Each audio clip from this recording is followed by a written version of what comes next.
की कमाई और बच्चों की पढ़ाई, मोदी जी के ये वादे कितने सफल हुए?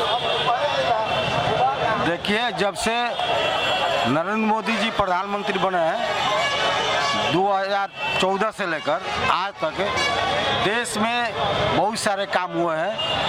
आज कोई भी काम होता है किसी भी, जैसे कृषि विभाग हो, रोड विभाग हो, स्वास्थ्य विभाग हो, तो उसमें बनाने में जो इंफ्रास्ट्रक्चर लगता है उसमें इंजीनियर खटते हैं, डॉक्टर खटते हैं, लेबर खटते हैं। सबका किसी न किसी रूप में रोजगार क्रिएट होता है और ये सारे जो सिस्टम क्रिएट होता है उससे युवाओं को रोजगार मिलता है।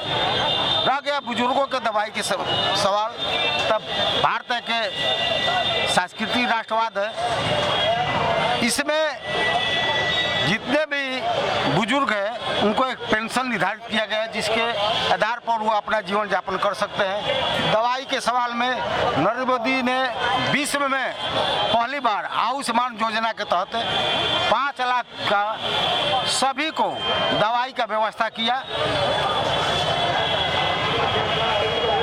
ये वादे जो नरेंद्र मोदी ने किए हैं दिन पर दिन उस पर काम हो रहा है और वो धरती पर दिखाई भी दे रहा है। एवं अनेक कर्तव्य पद को निर्वहन करते हुए किसान मोर्चा के प्रदेश कार्य समिति सदस्य होते हुए क्या देश के यशस्वी प्रधानमंत्री जी जो 14 के चुनाव में जो वादे किए हैं उसमें से कितने % धरातल पर सत्य उतरा है? वादे महत्वाकांक्षी लोग हैं, सबकी अपनी अपनी राय है, अपनी अपनी डफली है और जब से इस देश में विपक्ष को मजबूत होना जरूरी है, लेकिन जब से अपने में कोऑर्डिनेशन नहीं होगा, देश हित के मुद्दों पर एकमत नहीं होगा, एक राय नहीं होगा, तब तक से महागठबंधन का कोई औचित्य नहीं है। सब अपने अपने हिसाब से अपना अपना डफली बजवा रहे हैं। यहाँ नीतीश कुमार बिहार से प्रधानमंत्री के देवदार हैं, यूपी से अखिलेश जी देवदार हैं, बंगाल से ममता बनर्जी देवदार हैं, महाराष्ट्र से शरद पवार देवदार हैं। आप ही बताइए, इसमें महागठबंधन का एक होने का सवाल ही नहीं उठता है। जल्दी दफ्तर के बाहर नौकरी की मांग करने वाले उम्मीदवार पर लाठीचार्ज क्यों हो रहा है?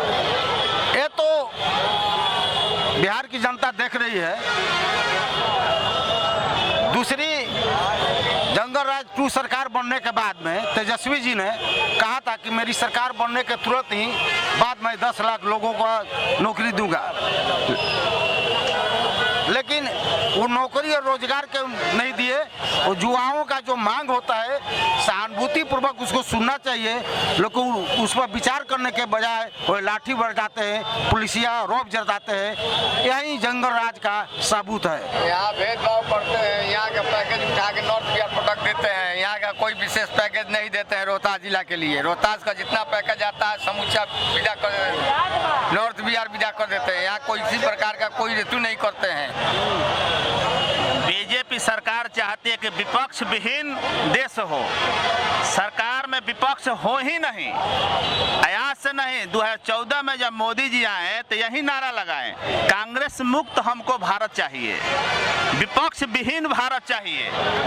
विपक्ष विहीन के चलते विपक्ष नहीं रहेगा तो हम दोनों हाथ से देश को लूट सके, और उसका बानगी आज सामने आ गया। अंबानी अंडानी के प्रकरण के लोग का मोदी जी अंडानी के प्रकरण में और तक बोलने को लिए तैयार नहीं है कि उसमें क्या हुआ। इतना देश का दूसरे नंबर पर जो व्यक्ति पहुंच गया है, आज 30 नंबर पर पीछे कैसे आ गया। हमारे LIC का पैसा बुड़ गया, उस सारे जनता का पैसा थी, हमका भी पैसा है उसमें। SBI का उसी वही हाल है। SBI के खजाना को लूटने के लिए 3 बार बदला गया गवर्नर को, तब उस खजाना को लूटा गया। देश का ही स्थिति आज बद से बदतर की ओर जा रहा है। श्रीलंका की स्थिति जो हुआ, उसके बाद पाकिस्तान का हो रहा है, नेपाल का हो रहा है, उसके बाद भारत का भी नंबर देखने को मिलेगा आने वाले दिनों में, जो सरकार इस समय चल रहा है तानाशाही का।